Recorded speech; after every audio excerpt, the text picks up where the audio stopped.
16 décembre 1916, le jour où Raspoutine est assassiné. Par Frédéric Lévineau, journaliste au Point. En 1916, le jeune prince Félix Youssoupov prend la tête d'un complot pour assassiner Raspoutine. C'est que celui-ci a pris trop d'emprise sur le tsar et la tsarine. Il serait même sur le point de les convaincre de rallier en pleine guerre le camp allemand. Guérisseur mystique, Raspoutine est aussi un effroyable débauché. Mais personne n'ose s'opposer à lui par peur de ses pouvoirs surnaturels.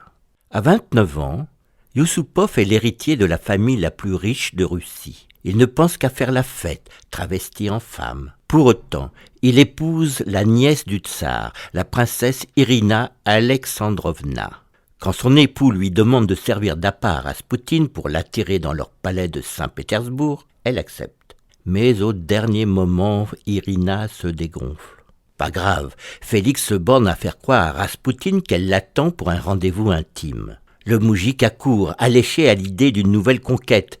Il est conduit par le prince dans un salon discret pour y attendre Irina. Sur une table, du vin et des petits gâteaux sont à sa disposition. Il ignore que ceux-ci ont été empoisonnés à l'arsenic. Le moine se sert et se resserre sans manifester le moindre trouble. C'est incompréhensible. Il faut improviser. Youssoupov s'en va chercher un pistolet pour tirer une balle dans la poitrine de Raspoutine, lequel s'abat de tout son long. Est-il mort ? Non, l'immense moujik se redresse pour saisir son meurtrier à la gorge. L'air dément, il balbutie « Félix, Félix, Félix !» Celui-ci confiera plus tard « Je ne peux pas décrire la terreur qui s'empara de moi. J'ai lutté pour me libérer de son étreinte. » Mais j'étais dans un étau. Entre nous s'engagea un combat féroce. Il était déjà mort, tué par le poison et d'une balle au cœur, mais il paraissait être animé de forces sataniques. Selon Youssoupov, Raspoutine aurait trouvé la force de s'enfuir du palais avant d'être abattu par un complice. Mais est-ce la vérité ?